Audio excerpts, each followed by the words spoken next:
मंजिल गुरुकुल में आज हम ग्राम पंचायत के उप सरपंच के बारे में पढ़ेंगे। उप सरपंच कौन होता है? उप सरपंच का चुनाव किस प्रकार से होता है? कौन उप सरपंच बन सकता है? उसकी योग्यता क्या होती है? उसे कितना मानदेय मिलता है?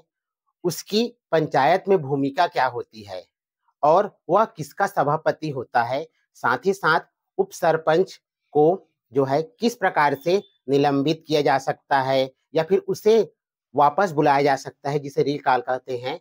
और रिकॉल पद्धति सिस्टम क्या होता है, इन सब के बारे में डिटेल में जानकारी आज हम मंजिल गुरुकुल पर पढ़ेंगे। तो आइए, ग्राम पंचायत जिसमें जो है ग्राम पंचायत का मुखिया सरपंच होता है। सरपंच और पंच दोनों का चुनाव जो है प्रत्यक्ष रूप से होता है। उसके बाद उप सरपंच का चुनाव जो है अप्रत्यक्ष रूप से होता है। निर्वाचित पंचों में से कोई एक व्यक्ति जो है उप सरपंच के लिए जो है निर्वाचित होता है, वो भी अप्रत्यक्ष सिस्टम से।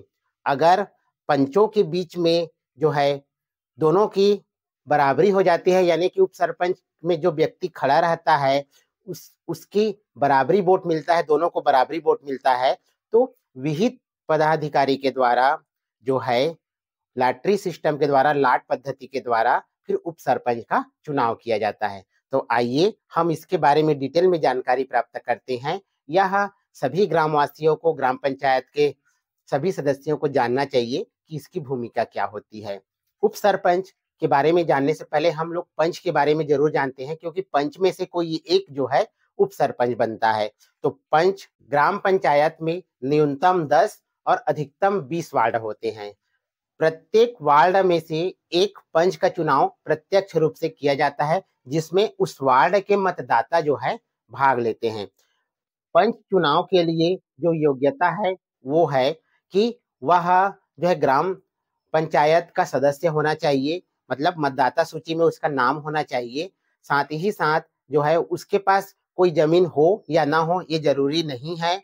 उसके अतिरिक्त वो विधानसभा, लोकसभा का सदस्य ना हो और किसी सहकारी समिति का अध्यक्ष, उपाध्यक्ष या सभापति या उपसभापति ना हो, उसका सदस्य जो है उसमें भाग ले सकता है। पंच के प्रत्याशी उस वार्ड के भी हो सकते हैं या अन्य वार्ड के भी हो सकते हैं, लेकिन ग्राम पंचायत का सदस्य होना उन्हें जरूरी है। पंच का जो चुनाव होता है वो प्रत्यक्ष रूप से उस वार्ड के मतदाताओं के द्वारा किया जाता है। पंच के प्रत्याशी के रूप में उस वार्ड के मतदाता में से कोई भी आ सकता है या फिर अन्य वार्ड से भी जो है वो खड़े हो सकते हैं। लेकिन जब पंचों के चुनाव में दो पक्षों को बराबर वोट मिलता है तो विहित प्राधिकारी के द्वारा उसकी उपस्थिति में लाट सिस्टम निकाला जाता है, जिसमें जो विजेता होता है उसको विजयी पंच घोषित किया जाता है। पंच जो है वो पंच के रूप में कार्य करता है और ग्राम सभा यानी ग्राम पंचायत की गढ़पूर्ति में सरपंच के साथ वो भी जिम्मेदार होता है। साथ ही साथ पंच को जो है 500 रुपए प्रति माह का मानदेय मिलता है। इसे जो है रिकॉल सिस्टम से, निलंबन से हटाया जा सकता है या फिर कोई भी गलत जानकारी देने पर हटाया जा सकता है। और पंच जो है अपना त्याग पत्र धारा 37 के तहत सरपंच को जो है लिखित में दे सकता है। आइए, इन्हीं पंचों में से कोई एक उप सरपंच बनता है। आज का जो मेन टॉपिक है उप सरपंच है। उप सरपंच है क्या? उप सरपंच जो है मूलतः पंच ही होता है और उप सरपंच के लिए जो है वो अपना फॉर्म डाल सकता है। अब उप सरपंच क्या होता है? उप सरपंच जो होता है वो दोहरी भूमिका निभाता है, एक पंच के रूप में भी और एक उप सरपंच के रूप में भी। मान लेते हैं कि कोई पंच जो है उप सरपंच बन गया, तो क्या वो पंच से इस्तीफा देगा? नहीं, वो पंच से इस्तीफा नहीं देगा, बल्कि वो पंच से रहेगा ही, साथ ही साथ वो उप सरपंच के पद का भी निर्वहन करेगा। आइए आगे बढ़ते हैं। उप सरपंच जिसका चुनाव जो होता है अप्रत्यक्ष रूप से होता है और इसके चुनाव में ग्राम पंचायत के प्रत्यक्ष निर्वाचित सरपंच और पंच जो है भाग लेते हैं। यदि उप सरपंच के चुनाव में दोनों पक्षों को बराबर वोट मिलता है तो विहित प्राधिकारी के द्वारा लाट सिस्टम में निकाला जाता है और जिसका नाम फाइनल आता है उसे को ही उप सरपंच बनाते हैं। अब क्या होता है उप सरपंच में आरक्षण? यदि किसी ग्राम पंचायत में सरपंच का पद आरक्षित है तो उप सरपंच का जो पद होगा वो अनारक्षित ही होगा। इस बात का ध्यान रखिएगा। उप सरपंच जो होता है वो दोहरी भूमिका निभाता है, एक पंच के रूप में भी और एक उप सरपंच के रूप में भी। साथ ही साथ वो ग्राम पंचायत के जो शिक्षा समिति का पदेन सभापति होता है, ध्यान रखिएगा, पदेन सभापति होता है। और साथ ही साथ ग्राम पंचायत के गणपूर्ति के लिए जो है उप सरपंच कोई जिम्मेदार नहीं होता, उसके लिए पंच और सरपंच जिम्मेदार होते हैं। उप सरपंच को जो है पंच के रूप में ही मानदेय मिलता है जो 500 रुपए प्रति माह होता है। अब उप सरपंच को कैसे हटाया जा सकता है? ध्यान रखिएगा, धारा 21 के तहत अविश्वास प्रस्ताव के द्वारा उप सरपंच को उनके पद से हटाया जा सकता है, या फिर वो जो है गलत व्यवहार करता है, अनर्गल कार्य करता है, भ्रष्टाचार में लिप्त है, या फिर अपने पद का दुरुपयोग कर रहा है। ऐसी कंडीशन में जो है ग्राम पंचायत में जो है अविश्वास प्रस्ताव लाया जा सकता है, जो धारा 21 के तहत होता है।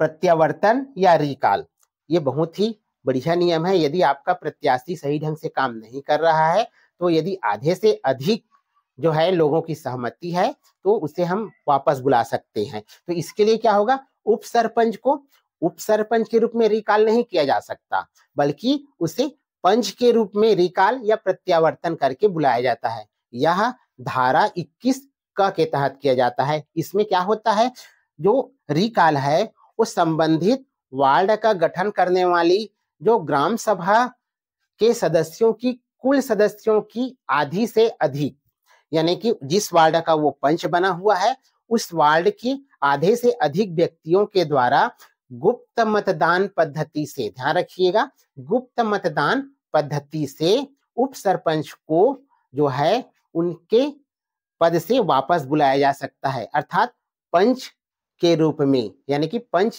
के रूप में उसको वापस बुलाया जा सकता है। इस बात का ध्यान रखिएगा, उप सरपंच को उप सरपंच के रूप में नहीं बल्कि पंच के रूप में वापस बुलाया जा सकता है जो उस वार्ड से संबंधित हो गए। इसी को हम रिकॉल कहते हैं।